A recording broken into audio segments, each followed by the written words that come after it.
ಆ ವಾಲ್ವ್ ಕೂಡ ಆ ಪೇಷಂಟ್ಗೆ ಲೀಕ್ ಆಗ್ತಾಯಿತ್ತು. ಅದು ಹಾರ್ಟಿಂದ ಬರೋ ಆ ಸ್ಟ್ರಕ್ಚರ್ ಆಲ್ಮೋಸ್ಟ್ ಆಲ್ 3 ಟೈಮ್ಸ್ ಅದು ಡೈಲೇಟ್ ಆಗೋದ್ರಿಂದ ಉಬ್ಬಿತ್ತು. ತುಂಬ ಆಯಾಸ ಬರೋದು, ಆವಾಗ ಎದೆನೋ ಬರೋದು. ಇತ್ತೀಚೆಗೆ 1-2 ಮಂತ್ಸಿಂದ ತುಂಬ ಜಾಸ್ತಿ ಆಯಿತು. 43 ಇಯರ್ ಓಲ್ಡ್ ಅವ್ರಿಗೆ ಬಂದು ಆಲ್ಮೋಸ್ಟ್ ಆಲ್ 1 ಇಯರಿಂದ 1.5 ಇಯರಿಂದ ತುಂಬ ಆಯಾಸ ಬರೋದು, ಆವಾಗ ಎದೆನೋ ಬರೋದು. ಬಟ್ ಇತ್ತೀಚೆಗೆ 1-2 ಮಂತ್ಸಿಂದ ತುಂಬ ಜಾಸ್ತಿ ಆಯಿತು. ಅವ್ರಿಗೆ ಎಕೋ ಸ್ಕ್ಯಾನ್ ಅದು ಮಾಡಿದುವಾಗ ಹಾರ್ಟಿಂದ ಅಯೋಟ ಅಂತ ಒಂದು ಸ್ಟ್ರಕ್ಚರ್ ಬರುತ್ತೆ. ಅಯೋಟ ಅಂದರೆ it is a major blood vessel. ಅದು ಬಂದು ಬ್ಲಡ್ ಸಪ್ಲೈನ ಶರೀರದಲ್ಲಿ ಎಲ್ಲ ಭಾಗಕ್ಕೂ ಅದೇ ಬ್ಲಡ್ ಸಪ್ಲೈ ಮಾಡೋದು. ಬ್ರೈನ್ಗೆ, ಚೆಸ್ಟ್ಗೆ, ಅಬ್ಡಾಮೆನ್ಗೆ, ಕೈಗೆ, ಕಾಲಿಗೆ.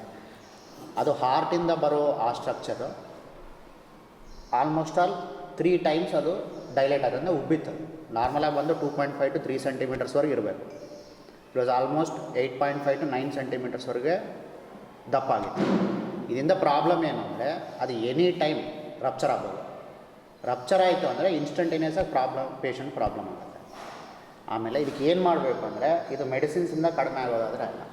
ನಾವೇನು ಮಾಡಬೇಕು ಅಂದರೆ ದಪ್ಪ ಆಗಿರೋ ಪಾರ್ಟ್ನ ತೆಗೆದುಬಿಟ್ಟು we have to replace with a artificial material.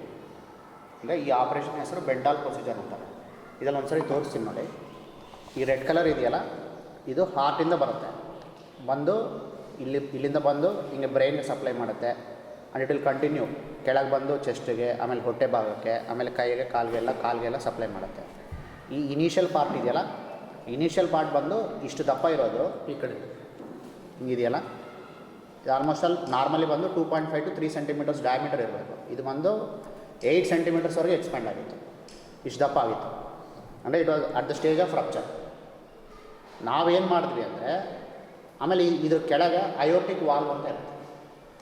ಅಂದರೆ ಹಾರ್ಟಿಂದ ಈ ಅಯೋಟಕ್ಕೆ ಹೋಗೋ ಮಧ್ಯದಲ್ಲಿ ಅಯೋಟಿಕ್ ವಾಲ್ವ್ ಅಂತ ಇರುತ್ತೆ. ಆ ವಾಲ್ವ್ ಕೂಡ ಆ ಪೇಷಂಟ್ಗೆ ಲೀಕ್ ಆಗ್ತಾಯಿತ್ತು. ನಾವೇನು ಮಾಡ್ತೀವಿ ಅಂದರೆ, ಈ ದಪ್ಪ ಆಗಿರೋ ಪಾರ್ಟ್ನ ತೆಗೆದುಬಿಟ್ಟು ಈ ಕೆಳಗಿರೋ ವಾಲ್ವ್ನ ರೀಪ್ಲೇಸ್ ಮಾಡಿ ಟೋಟಲ್ ಒಂದು ಆರ್ಟಿಫಿಷಿಯಲ್ ಟ್ಯೂಬ್ನ ಕ್ರಿಯೇಟ್ ಮಾಡಿ ಅದನ್ನು ಜಾಯಿನ್ ಮಾಡಿದ್ದೀವಿ. ಇದು ಬಂದು ಬೆಂಟಾಲ್ ಪ್ರೊಸೀಜರ್ ಅಂತಾರೆ. ಪ್ರೊಸೀಜರ್ ಬಂದು ವೆರಿ ರಿಸ್ಕಿ ಪ್ರೊಸೀಜರ್ ಇದು. ಆಮೇಲೆ ಟೆಕ್ಸ್ಟ್ ಬುಕ್ಸ್ ಪ್ರಕಾರನೇ ಆಲ್ಮೋಸ್ಟ್ 50% ಮಾರ್ಟಾಲಿಟಿ ರೇಟ್ ಇರುತ್ತೆ. ಅಂದರೆ ಇಬ್ಬರಿಗೆ ಮಾಡಿದ್ರೆ ಒಬ್ಬರಿಗೆ ಯಾರಿಗಾದ್ರೂ ತೊಂದರೆ ಆಗೋ ಚಾನ್ಸ್ ಇರುತ್ತೆ. ಅಂಥ ಒಂದು ಆಪ್ರೇಷನ್ನು ನಾವು ಸಕ್ಸಸ್ಫುಲ್ಲಾಗಿ ಮಾಡಿದ್ದೀವಿ. ಇಡೀ ಸೆಂಟ್ರಲ್ ಕರ್ನಾಟಕಕ್ಕೆ this was the first attempt and it was successful. Patient almost 1 month ಆದ್ರೂ ಫಾಲೋಅಪ್ ಬಂದಿದ್ದಾರೆ. He is doing very fine.